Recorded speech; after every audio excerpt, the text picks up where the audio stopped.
Oh man, let's talk about it, man. Rap and wrestling, man. Live and direct.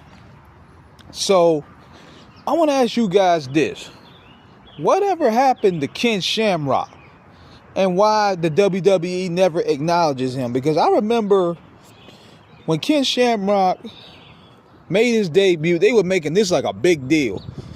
Ken was the guy that opened up that door to the UFC WWE merging.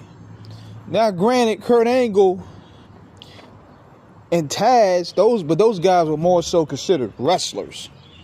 Ken Shamrock was the first ever UFC guy to make that transition into WWE.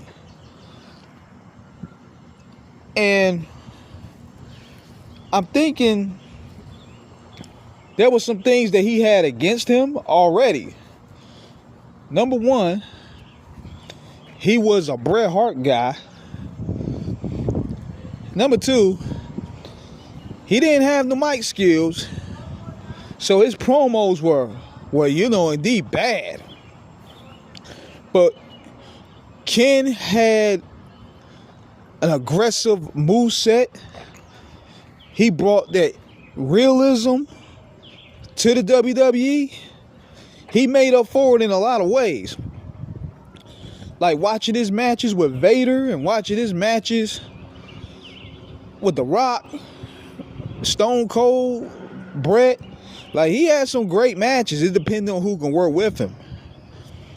But his Achilles heel was mainly his promo game, but Shamrock was just a badass. So, same way with Chris Benoit. There's certain guys that don't need to be on point with the stick, but their intensity and their aura of being a badass makes them go through.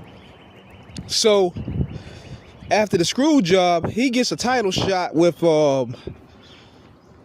Shawn Michaels, and then that situation gets intervened with Owen Hart jumping in. So they started their feud. So with Ken, he starts a feud with The Rock. And this what made both of them. See, this is what people want to do. The WWE rewriting history. They want to make it like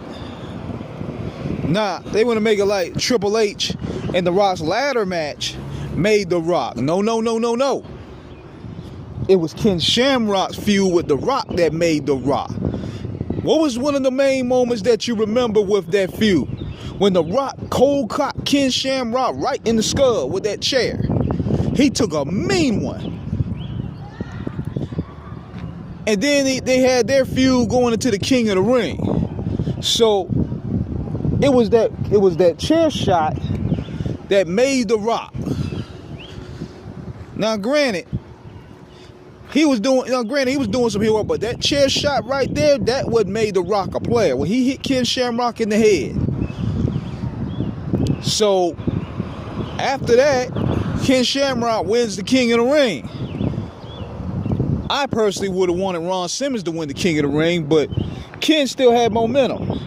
Then he would have the Lions Den matches with Owen Hart and Steve Blackman, which was crazy.